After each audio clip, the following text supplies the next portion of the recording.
rested on the foundations of faith. How is power used when power rests on the foundations of faith? He traveled to the setting of the sun, to the west, because the sun normally rises in the east. Even in Mali, is it? In the east, yeah. And he traveled to a place where there was water, a large body of water. You can't go beyond that. And the water was described. And our early Mufassirun were able to recognize that it was the Black Sea. It was dark, murky-colored water, the Black Sea. And so you're traveling along the Caucasus Mountains. In this book, I actually showed photographs of that area which is traveled. And there he came across a people, and Allah says, well, how will you use power with these people? And he responded and he said, those who commit acts of wickedness, of oppression, of dhulm, I will punish them. And when they return to you, you will also punish them. And so power is used to punish the oppressor. Did you hear that? And when power is used to punish the oppressor, there will be harmony between the world here under and the world above. And then he said, I will reward those who have faith and who are righteous in conduct. Treat them nicely.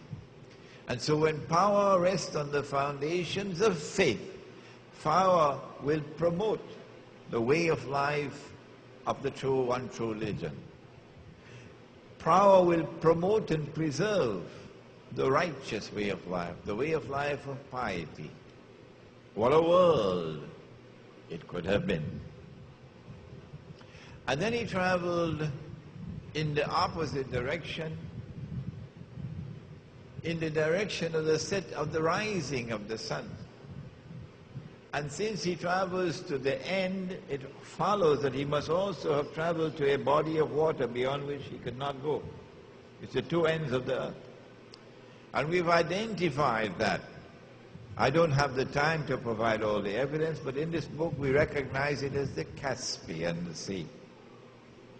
On this side is the Black Sea, on that side is the Caspian Sea, and between them two is the Caucasus Mountains. Caucasus? Caucasian? White Caucasian? Why are they all called white Caucasian? And they have no links with the Caucasus. Caucasus, Caucasian. And over here he came across a people for whom we had provided no sitter min duniha, other than the natural sitter. A people living an essentially primitive way of life, with no protection from the elements, other than that which is normal and natural for primitive people. When you come to such a people, and you have power, and your power rests on the foundations of faith, how do you relate with them? Number one, Zulkarnain had the compassion, the wisdom, the common sense to allow them to live unmolested, undisturbed, their primitive way of life. He didn't take their land from them at gunpoint and then reduce them to people living on reservations in North America. Am I wrong to point this out? Are you going to be annoyed with me for pointing this out?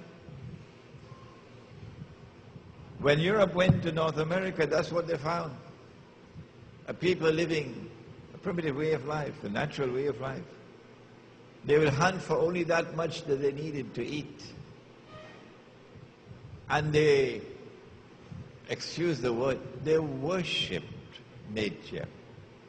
Not worship in the blasphemous sense of the word, but they respected nature. They loved the clouds, they loved the flowers, they loved the earth. They respected the environment. For them it was blasphemous to corrupt the river and to pour raw sewage or treated sewage into a river or to the coastal waters. These people who didn't have PhDs from Harvard and Yale would look in horror. Are these human beings or are these beasts with their cell phones and their internet and their flying donkeys? I'm not impressed by all of that scientific and technological advancement. It doesn't impress me if you're taking sewage and pouring it into a river. You're not a human being. Can't you respect the earth? And so Zulkarnain had the compassion, the good sense, the wisdom to protect their way of life and leave them undisturbed. But more than that, suppose these people are sitting on oil in Brazil, and there's so much oil in the Caspian. Are you going to drive them off the land so you can exploit the oil? They're doing that every day. Every day. When power rests on the foundations of faith, then the rights of a human being supersede your rights to the economic resources of the land in which they live. Their rights come first. The human being comes first. And the oil on which he sits is not as important as his right as a human being. كَذَلِكَ وَقَدْ أَحَطْنَا بِمَا لَدَيْهِ خُبْرًا. Allah says, He left them as they were. And we understood how He responded. The language of the Quran is agonizingly brief.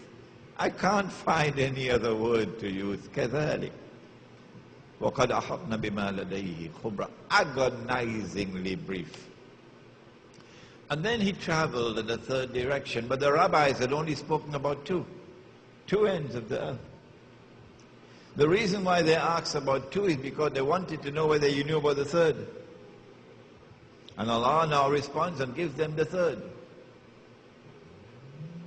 He traveled in a direction that we can recognize to be north. And there's evidence in this book to provide why it is north.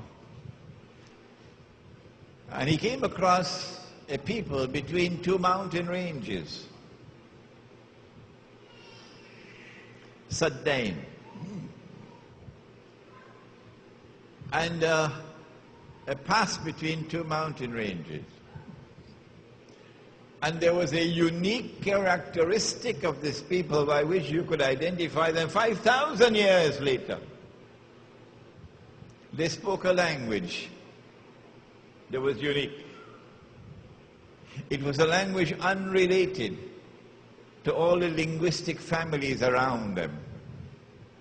It was not Indo-Aryan. It was a solitary, unique language. لا يكادون يفقهون قولا. Today we can recognize the Georgian language on the foothills of the Caucasus Mountains to be precise.